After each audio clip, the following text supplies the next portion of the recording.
So I went to visit my sister yesterday, and we were having a conversation about this last year. I'll just tell you the truth, this last year's been a bit of a rough ride.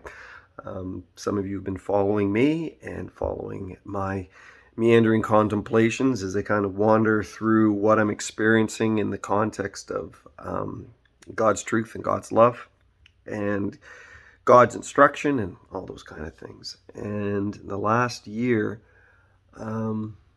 I think I've learned a lot. I mean, I can go back and look at the things and remember this is what God was teaching me that day, and this is what I was going through that day. And the conclusion was at the end of this last year, I'm not the same person I was. I've grown a lot. I've learned a lot.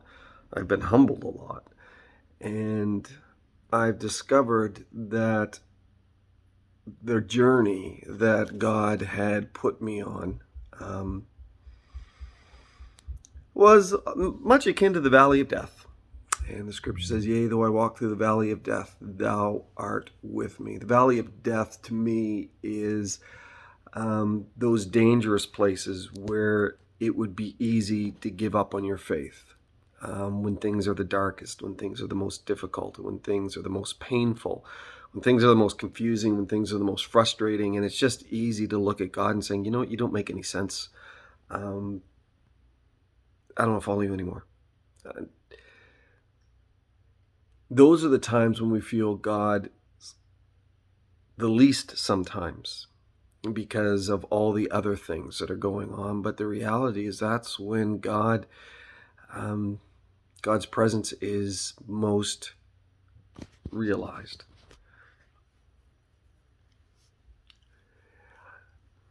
I've come to the conclusion that the road to living more and more in the light of Christ is probably one of the darkest roads you can travel. I was just thinking the road to enlightenment is probably the darkest road you could ever travel, because the road to enlightenment is an understanding of how God works in the difficult times. How God changes you when things are hurting. That's what the scripture says. We rejoice in our suffering because our suffering produces perseverance, perseverance, character, and character, hope. That does not mean that we cannot have hope without suffering. But God uses suffering to bring us hope. God uses sufferings to show us that there is no weapon formed against us will prosper.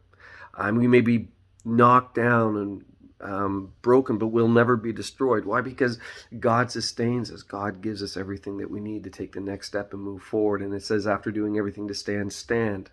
Sometimes that's not easy.